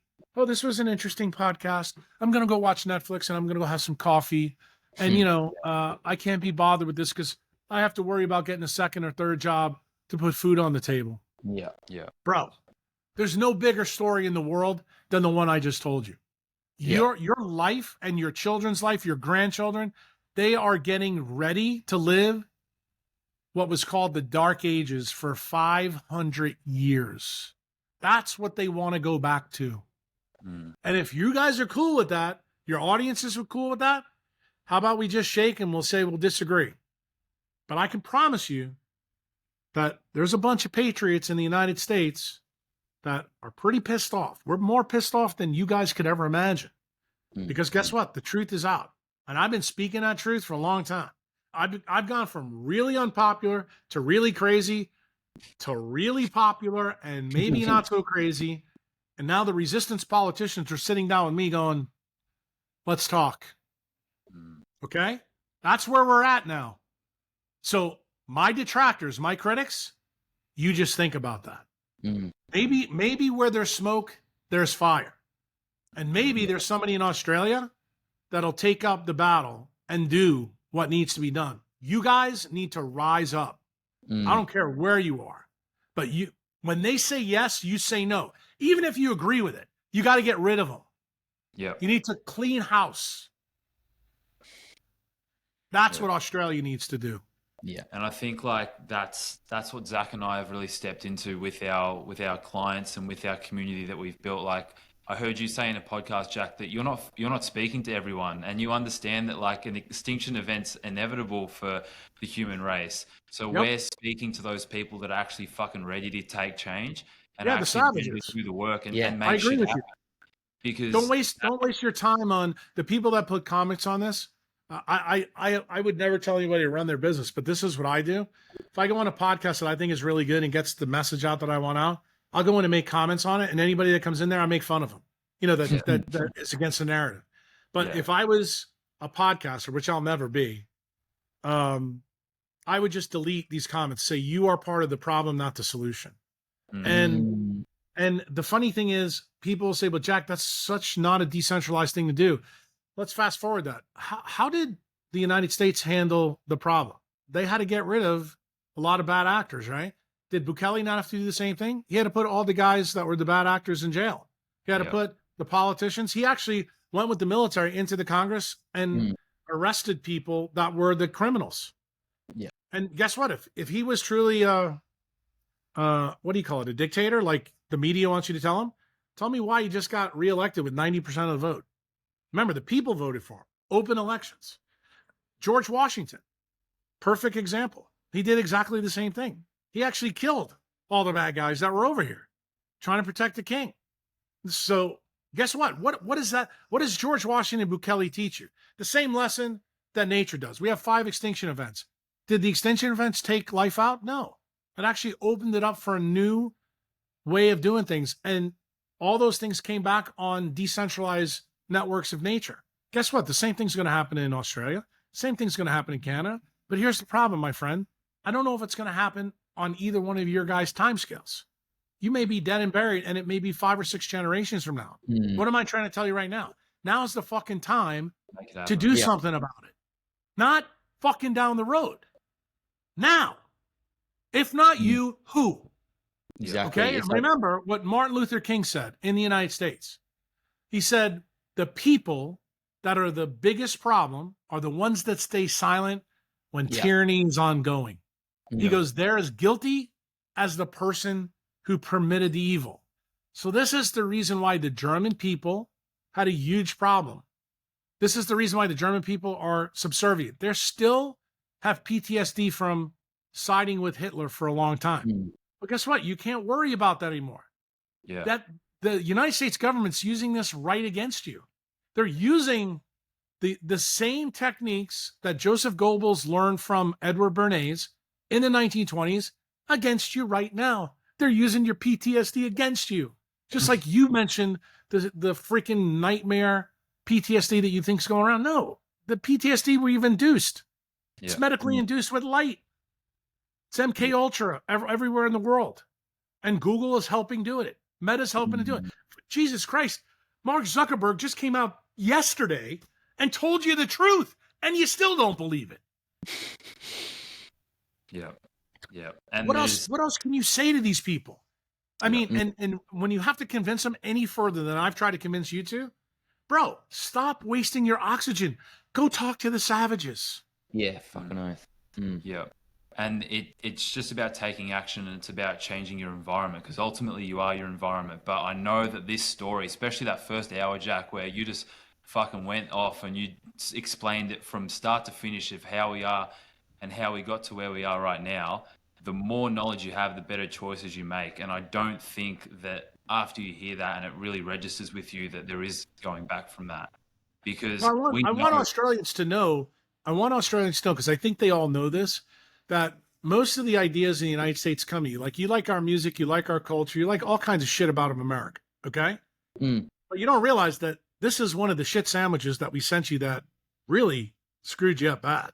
And I will tell you, the thing that bothered me, and I'm going to end the podcast on this because I got to go. Yeah. This is probably something for you all to think about, because this is decidedly not an American story. When you guys banned Djokovic from the Open, and everybody said all the things he did, but I want to remind you something. He did something on principle. He should be a hero to the savages that are in Australia. I want to remind you what just happened in July in Wimbledon. Remember, I told you the story between Britain and UK. You had the elites in Britain who go to Wimbledon, not the local people, boo him in the final because they didn't like the fact that he basically said that to Australia and Britain. So I want you to realize something. Everything I said to you in this podcast, there's your fact check right there. You can see the effect of low dopamine and melatonin through the story of Jokovic. Why? Because people in Australia banned somebody who stood on principle, and then the people, after they already had the aftermarket data in the UK, booed him. If that doesn't tell you something, then you know what? I can't help you, bro. Yeah. Yeah. Okay? And I think that is the bow on this Sunday. And I think you guys need to start thinking about those things. I think this is the biggest story that's out there right now that needs to be told. The reason it's a big story in the United States, because this is the most critical election. This is where we actually vote for fascism and communism or not. Yep. And they've got the rest of the world. You guys believe that it's Trump and Bobby are the fascists. No, it's the people in power that are the fascists. They're the Nazis. Everything they blame Trump on, they're doing. Yep. They're the problem. And that is the truth. That's the truth that the rest of the world has to get. And you know why you have to get it? Because we imported it to you. That's how you got captured. And you don't realize it. You are prisoners of war of the industrial military complex's bad ideas. And none of you realize you've been hoodwinked. You're just all high and mighty, like we're really good. Well, no, you're not. You're dumb fucks just like everybody else.